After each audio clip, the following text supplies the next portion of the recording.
సప్తవర్ణాల సమ్మేళనం హోళీ. మిఠాయిల్లో రారాజు మన ఆలివ్. అకేషన్ ఏదైనా ఆలివ్ మిఠాయిలతోనే. తమిళనాడు నుంచి నాకు ఎంతో ప్రేమనిచ్చారు. మన స్పీచ్లు చూస్తారంట నాకు తెలియదు. మన తమిళనాడు పర్యటనకి వెళ్తే అందరూ నాకు ఎంతో ప్రేమనిచ్చారు. షణ్ముఖ యాత్రకి వెళితే నేను తమిళనాడులో చాలా కీలకమైన దశలో ఉన్నవాడిని, పెరిగినవాడిని. సుబ్రహ్మణ్య భారతీయారిని స్ఫూర్తిని నింపుకున్నవాడిని.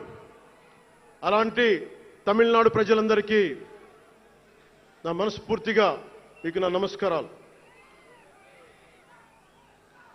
రమణ మహర్షి ఉళ్ళిట్ట ఎన్నట్లు సిద్ధర్గల్ వాళింద సిద్ధపేట్ల సిద్ధర్ భూమి ఉలహ పుదుమరియం తిరుక్కురళవై ఉలహక్కు తంద జ్ఞాన భూమి అచ్చమిల్లై అను ముళింగియ மகாகவி பாரதியார் வீரபூமி உலகத்தை ரட்சிக்கும் கந்தசஷ்டி கவசம் எனும் அருண்கோடை தந்த ஆன்மீக பூமியாம் தமிழகத்தை சேர்ந்த என் அன்பு உள்ளங்களுக்கு எனது அன்பு நிறைந்த வணக்கங்கள். మన మహారాష్ట్రకి వెళితే నాకు మహారాష్ట్రలో అభిమానులు ఉంటారు. అది కూడా రాజకీయ పరంగా ఉంటారు, సినిమాల పరంగా కాకుండా అని నాకు తెలియలే. ఎంతో ప్రేమనిచ్చారు.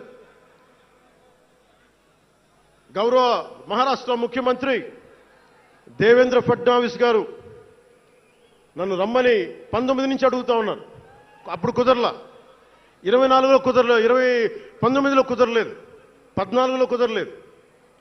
మొన్న హర్యానాలో మీరు రావాలి ఖచ్చితంగా అని చెప్పి ప్రత్యేకించి నన్ను పిలిపించారు. నేను ఎన్డీఏ కూటమి కోసం ప్రచారం చేశాను, భారతీయ జనతా పార్టీ కోసం. వెళ్ళిన అన్ని సీట్లు దాదాపు 95% మనం గెలిచాం, ఒక్క సీటు తప్ప. మీకు తెలుసు, నాకు మరాఠీ నేల, మహారాష్ట్ర నేల, ఛత్రపతి శివాజీ మహారాజ్ నేల, ఛత్రపతి సంభాజీ మహారాజ్ నేల.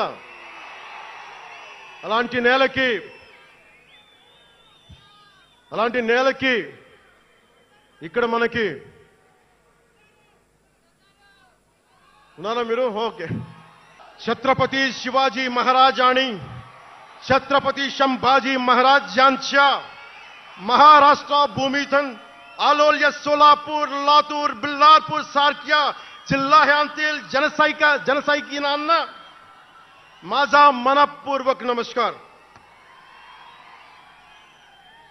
అలాగే కర్ణాటక నుంచి వచ్చిన అభిమానులకి,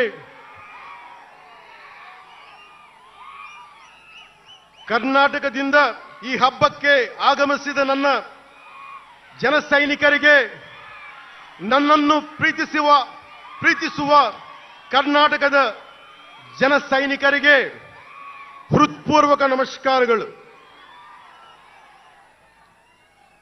చాలా భాషలు అయిపోయినాయి కదా. అది మీకు అర్థమైంది కదా. 2 భాషలు ఒక్క భాషలా కాదు. భారతదేశానికి కావాల్సింది తమిళనాడుతో సహా we need multiple languages, not just 2. We need multiple languages to keep, not just for the integrity of the country, but also to understand each other, to share love with each other.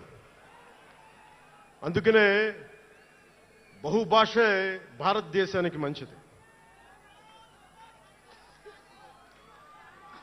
చెప్తామా? భారత్ మాతా కి జై. బోలో భారత్ మాతా కి. చేద్దాం చేద్దాం, వస్తుంది. ఇందాక stage పైకి వచ్చేటప్పుడు కిందకి వెళ్ళా, మళ్ళీ సభ ముందు చాలా సినిమాలు ఆపండి. చాలు ఓజీ చాలు. అంటే మీ అందరికీ నేను సినిమాలు ఎందుకు వద్దని చెప్తానంటే, సినిమాలు తక్కువ చేయడం నా ఉద్దేశం కాదు. మీరు ఓజీ సినిమాకి వెళ్ళి జనసేన జిందాబాద్ అని ఎలా అనకూడదు, ఇక్కడికి వచ్చి సినిమా ఎందుకు అనకూడదంటే, ప్రాణాలు తెగించినారు ఇక్కడ వాళ్ళందరూ, ఇక్కడ జన సైనికులు. ఎందుకు సినిమా మాట్లాడకూడదు అంటే 450 మంది పైచీలకు జన సైనికులు సినిమాలను కాదు సిద్ధాంతాలు నమ్మి చనిపోయారు. వారి గౌరవం కోసం. సుమన్ టీవీలో మీ పర్సనల్ అండ్ బిజినెస్ ప్రమోషన్స్ కోసం కింది నెంబర్కి కాంటాక్ట్ చేయండి.